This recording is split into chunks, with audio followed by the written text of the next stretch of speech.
Welcome, ladies and gentlemen, to our very special 250th episode of Two Shot Tuesday. We are celebrating with, of course, Barry T. Nixon. Say hi, Barry. Hello, Jay. And the movie guy, Rob Peets, the only guy you want to celebrate an anniversary episode with. Yeah, I mean, Rob, if it just feels good on the inside, on the outside.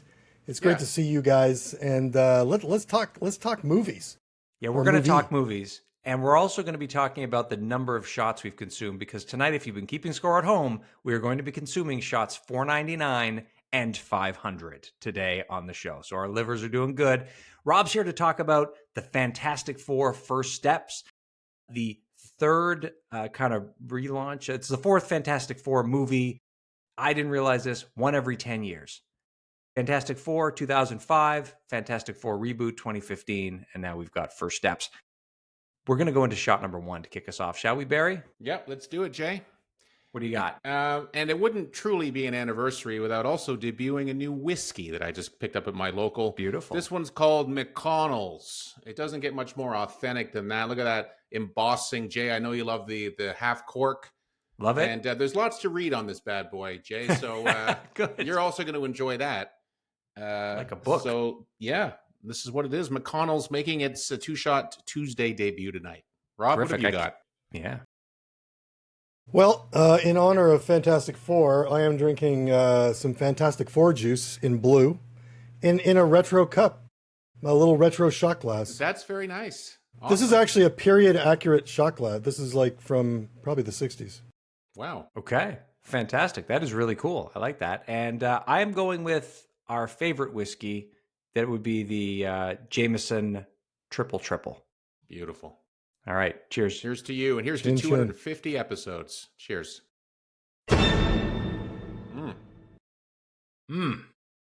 Oh, yeah. That is nice. Jay, sometimes you wonder whether it's better as a shot or a sipper, some of these whiskeys that we like to consume on the show. This is perfect both ways. You cannot go wrong. Sipper or shot. Your day is made, my friend.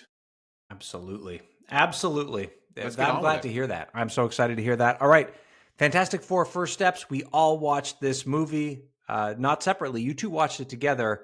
I'd love to hear your first thoughts about First Steps. Do you want to go, Barry? Yeah, well, I was hoping that you would, Rob, because this is I can go. Like, this is your world. I saw you. You're not really one to beam. Sometimes you beam when you see things, and when I can tell that you're happy. This was one of those situations. So it was a beamy day, a beamy moment. Really I've been waiting for a proper Fantastic Four movie for decades at this point.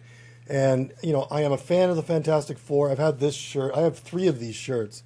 And it glows in the dark. It's an awesome shirt. But I've had this shirt since 2007 or something like that, maybe 2006, maybe even earlier. But it still fits you well. That still fits. To your, something, good.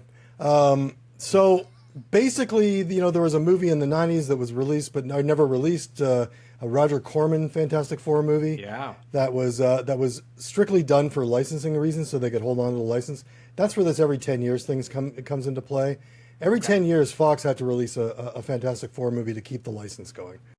So that's what they did. They released the 2 Jessica Alba movies, and then that ridiculous body horror movie that came out, 10 years ago, I guess, which was mediocre at best. It was an interesting take, but it had studio interference because they kind of fired the director halfway through because he was problematic for some reason or another.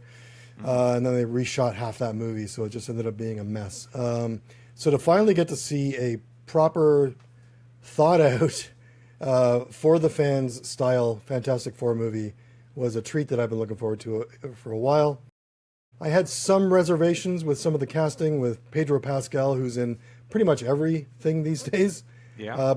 You look up movies right now, he's in at least, I think he's in 3 movies that are currently playing, so he's in everything. I love the guy, but justifiably. He's yeah, a hell of an actor. I love him, but it's getting a bit old, so I just wasn't sure. And he's not Reed Richards. He doesn't look like Reed Richards to me, Were you expecting it to be John Krasinski? Like, was there any letdown because it wasn't John Krasinski? No. I mean, that was a fun moment of casting, but that was a fan thing that happened some years ago. That it's been, for several years. It's been we got to get Krasinski into play, and then he showed up in the whatever that was, the Multiverse of Madness. I guess. Yeah. So no, I didn't expect that, and it doesn't really matter. But I know he's a good actor, so I went in hoping for the best. And you know what? He delivered. But not only did he deliver, the rest of the cast absolutely delivered. The script delivered. I have a couple of very minor gripes, but for the most part, I love this movie. How about you guys? Wow. Yeah. And set in the 60s too, it was spot on. Every detail, all of the like TV commercials, the talk show sequence, like everything was just completely on point up to and including like the white boots that they were all wearing as part Yeah, of the their costumes uniform. were Very, great. yeah, Some they of the were best fantastic. costumes ever. Yeah, Yeah, on screen. totally. Now, I'd never seen any of the previous Fantastic Fours. I avoided them. I just never saw them. So this was the first experience I'd ever seen these characters on screen, and it was great. Like I enjoyed everything about it.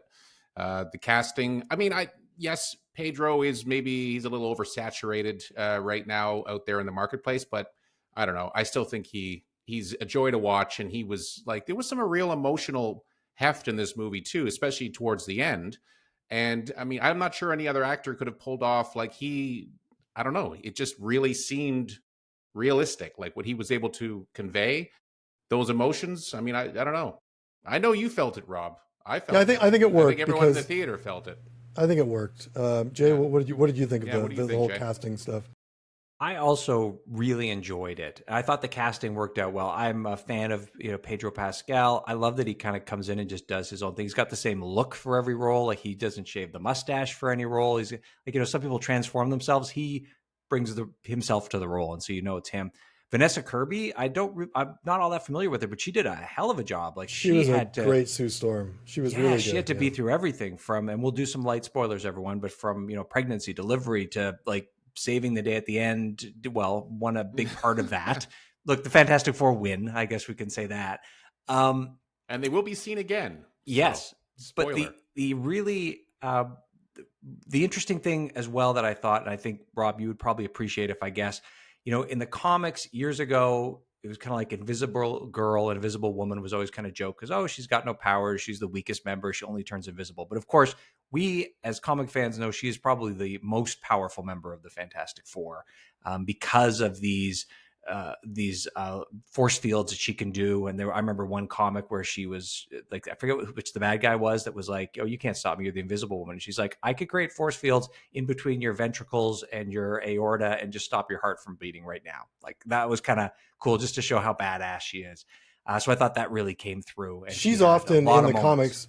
In the comics, she's often the one that does what she has to do to get everyone together to finally do the big save, right? So she's usually the catalyst to sort of finish big fights. Not all the time, but a lot of the time, she's the one that is holding that shield to the last second to allow the Thing to get in and do his thing, or Johnny to fly in and do his. You know what I mean? Yeah, Barry. So, I didn't realize you had never seen a Fantastic Four because they opted not to go into the origin in much detail other than a real quick summary. How did that land with you coming in completely fresh? Well, I mean, I had heard that there was, and I think, Rob, you've mentioned this numerous times on our walks to and from theaters, that there was some explosion or some anomaly in space that they're all exposed to, and each of them ends up inheriting a different type of superpower. Now, obviously, the guy who got the short end of the stick was the person who turned into the Thing, not the most attractive character in the world. And we see this in this movie. He's having a hard time finding emotional connection with anybody. And he kind of has a fancy for this gal. And she may be into it. I don't know. I mean, it didn't really seem like she was overly into it, but whatever. Yeah, anyway, the point is I was not confused. I knew that they had been exposed to something, and it was just interesting. What I did find interesting, though, is why they all had to live together. Like, why couldn't they have just had separate domiciles? Because they're a family. That's they're the a whole family, point. but families don't live together when you're in your 40s, typically. Good Well, point. You know what I mean? Like, these Yeah, are I kids. didn't think of that. So It's why are they all living old-fashioned. It's together? old-fashioned. I mean, It's the 60s. It's very old-fashioned. It's almost This is- like Taliban style. You live at home forever with your family, and everyone just lives under the same house. I don't know. That was Well, I one mean, thing it's I the thought Baxter was building. strange. First of all, let's get this out of the way. It's the Baxter building. It's a massive building. It's got many floors, many levels. They have their own places. But yes, they're living in this one centralized area of the Baxter building Yeah. because they're in a situation where they're constantly on call. They're constantly doing things together. They're like Batman and Robin. They got to be ready to get out there and protect the city, right? So I get what Batman you're saying. and Robin, I guess, lived together, didn't they? They lived did, together. yeah. It was and they Batman's had family war. dinner, which is kind of cool. Yeah. They had family dinner. They established that And right that off was the very top. sweet. Very Yeah. sweet. Yeah. Well, we're not going to eat, but what we do on the show is we drink. And so let's go in for shot number 500. And Holy Christ. Barry, kick us off again. Tell us what you're will. having for shot number 500. It's called McConnell's. It's brand new at my local. Check it out. It's about $50. It's not maybe an everyday whiskey, but for something like this, an anniversary podcast episode, 100% on point. Robbie, Great. what do you got? I'm just going back in with the Fantastic juice. Nice. Okay. You That's need awesome. to do like 396 to kind of catch up to us. So if you could. Well, I mean, yeah, I guess that's true. Yeah, you're probably right. Perfect. I'll start tonight. Okay. Sounds Oh, good. boy. I'm going to do Jameson Triple Triple, our favorite whiskey. It truly is. Cheers. Cheers. Jay, I can't wait for you to try this. Next time I come by, I'm I'm gonna bring excited. some for you. I saw it at my local. I held off buying it because I knew you were going to try this thing first. So I wanted you to You have knew it. full. I got to get out of the way. What I would like to show, if I may, Please. is one of the items that I consume to prepare for the Fantastic Four, if I may. Sure. It is potentially, see if it fits on the screen, the largest Yeah. the largest book you're going to find about the Fantastic Four. It is produced by Taschen in Italy. It was lovingly shipped over from Italy, containing Wow. the first 19 issues of the Fantastic Four, an annual, done on a reproduced newsprint, photographed from the originals. So it's not been Wow. recolored. It has been photographed. So all of the artwork inside looks just like it would have in the Oh, that's original great. comics. Yeah. It's also Wow. bigger And too, right? It's larger than a comic, so larger than my head, basically. yeah, It's massive. yeah, It it's is huge. massive. Yeah. Yeah, it is This huge. is good. So I have that. Let's address the elephant in the room. What is the retail on an item like that shipped from Europe to the mini mansion, Jay? How much of that set you back? That's going to run you. I think I got it on the Amazon pre-sale, so it probably ran around just over $200. I think it's retailing for about $250 Canadian? right now. Canadian, yeah. Yeah, that's not unreasonable. No. By the way, that edition. cover, they reproduced that cover in this Yes. movie, which is a great. It's part of the intro where they're kind of running through, and they actually show the cover as well afterwards, I believe, because it becomes like an article or something, and then it's like they included that as part of the article, that picture, but that whole intro was great because it kind of walked you through sort of the history of this MCU version of them, but also it included some actual comic history and a lot of Jack Kirby history. And one of the characters that was Barry, I didn't tell you this. I don't think you knew this, but if you remember, there was an orangutan that the Fantastic Four was going up against at some point. Right at the very beginning, it shows an orangutan getting thrown off a bridge or something like that. Yeah. That I was like all that. part of a whole sequence that was cut, a 15-minute long sequence, which we'll probably end up seeing on the special features or something. Mm. John Malkovich was going to be the Red Ghost in this movie, and the Red Ghost is a kind of a Russian bad guy, like a spaceman bad guy who goes up into space with a bunch of apes and comes back with these kind of extra powers or something like that, and they're up against him. So that they only showed the orangutan section of it, but there was an entire sequence where they're fighting the Red Ghost and his apes, and Malkovich is. He's talking in it. He's got a talking role, right? But they just cut that all out to shorten the movie down. Maybe they'll do an extended 4K release, and I think people want to see seamless branching. You can see that. I think it'll probably just be part of the special features because I think I think Disney seems to want to sort of keep these things intact and sort of keep the 2-hour movie the 2-hour movie. But while we're here, I may as well say that one of the few sort of things that I thought about the movie that were maybe a little lacking, one of the big ones was, to me, the Silver Surfer was great. Shala Ball, I believe, the sort of a female version of Silver Surfer. Really cool moments between her and Johnny and the team in general. I love it when she's announcing to New York that, your time is coming to an end and, prepare yourself and be with your families and stuff because it's over soon. And her sort of delivery of that is really kind of sad and a little bit. You know that character doesn't want to be delivering that message, but she has no choice.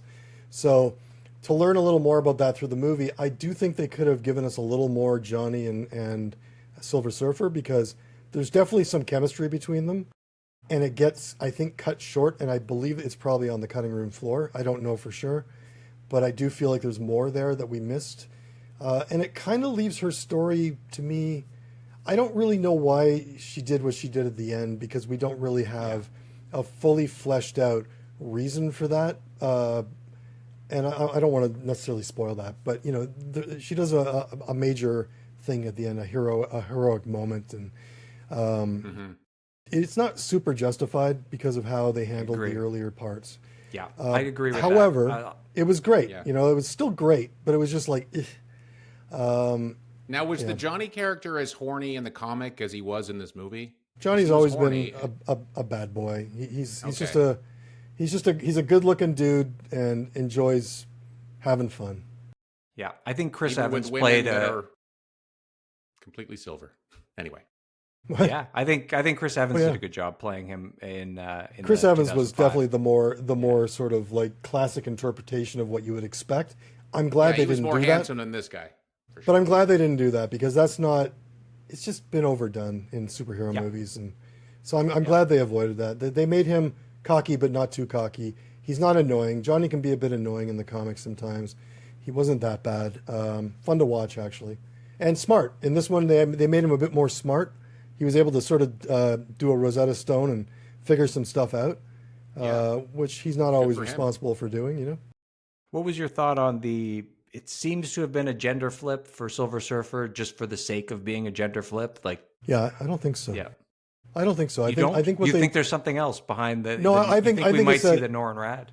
No, well, maybe, yeah. I think that this is I think it's the 828 or 818 universe, sort of universe type thing. So this is that version. I think they did it specifically because there's already been a male, the original male Silver Surfer represented on screen.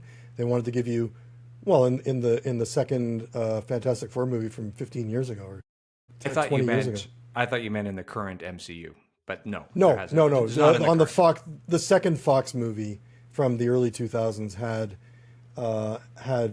Silver Surfer in it, and that was not a dissimilar story to this one. So I think they wanted to sort of switch that out a little bit.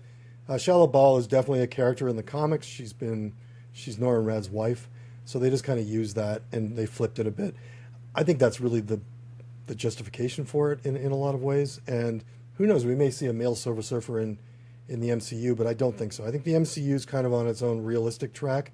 This is more of a fantasy sort of universe, but I do think all these universes eventually will collide in Secret Wars, and we're going to see them getting together and doing a bunch of stuff. So, Yeah. All right, we went deep. We're bringing Barry back into it. Yeah, you are losing me. I'm kidding. I'm right back. I'm right back. Let's get into star rating and final. Let's put a button on it. Barry, what's your star rating, and what are you taking away from Fantastic Four First Steps?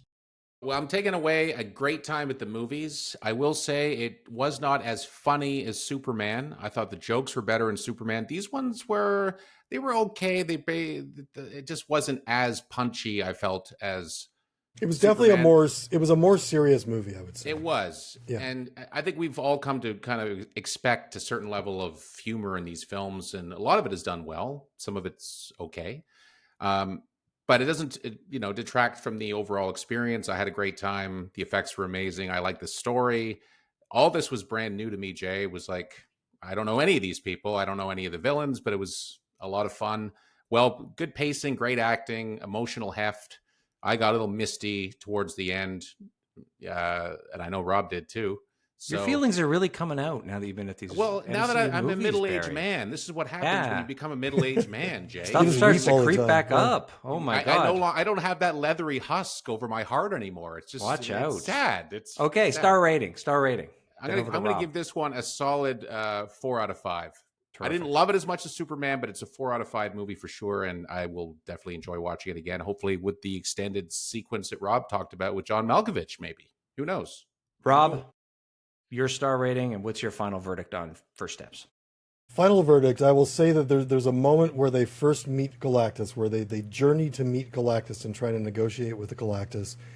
And in that moment, in that meeting, I, for the first time watching an MCU movie, thought to myself, this is the closest I've ever seen them come to putting a comic book on the screen. It reminded me of Jack Kirby. It reminded me of the old school comics. And to me, that's kind of special. Now, Superman did that as well to some degree, but it did it in a modern way. I like this a little bit more than Superman. I've thought about it a bunch. I think I preferred Fantastic Four a little bit more. I am a bit more of a fan of that group over Superman, but I would give this a 4.5. I gave Superman a 4. I'm giving this a 4.5 out of 5. And I think they're both great movies. They're pretty even overall. They both have some pluses and minuses, very minor minuses on both. But I've never felt that way watching a comic book movie that, holy shit, this is like directly out of the comic book. And a huge tribute to Jack Kirby, which is, they even have a quote from him at the very end, which is, it's pretty special, Yeah. Was it the film dedicated to him? Not dedicated, but he wrote a little thing. He had a blurb of his from the end where he said something like, no matter what I draw, you're always going to find a bit of me in there type thing. That's right. Yeah. Nice. Jay, final thoughts? Yeah, my final thoughts. I'm going to give it a 4 out of 5 as well. I really enjoyed it. I'll give a slight edge to Superman just because I'm a bit more of a Superman fan, but I am a fan of Fantastic Four. I like that both of these movies dipped into the 1960s. The Fantastic Four was created in the 60s and it just oozed it. A lot of the Superman elements like Crypto and the Fortress of Solitude were kind of created in the 60s and that came through. So I think we're seeing this resurgence. I like that it was self-contained for the most part. We didn't have a lot of cameos from other MCUs because they wisely set it in a different kind of Earth. And yeah, I really enjoyed that. So it was nice to kind of be able to go watch a movie and have it end knowing there'll be continuations, but be nice and separate, which I think is what it needed. I think that's what Marvel needed, especially after Captain America 4 and Thunderbolts were so grounded in current MCU. Right. All right. And stick around for that bonus scene. That bonus scene is kind of cool. Yeah. It goes directly into Avengers Doomsday, so it mixes with the Thunderbolts final scene, and you get you put the two together, you got a little bit of an idea of where it's going. So, well, I didn't see Thunderbolts, so I can't appreciate that yet. So I'll have to check that out when it hit Disney Plus. Yeah, it's coming soon. Rob, thank you so much for being here for our 250th episode, for bringing the love to Fantastic Four First Steps. We'll hope you'll get to join us again for your next movie review. We'll hear about that when you're here on the show again. Barry, always great to see you. Listeners, you too, viewers, thank you for being with us as always, and we look forward to seeing you next week. That's right. Happy anniversary, 250. Yeah, happy anniversary, guys. What the hell? Damn. You guys have been together for years. Years. Like 500 years. All right. Right on. See ya. Thank you for listening to Two Shot Tuesday.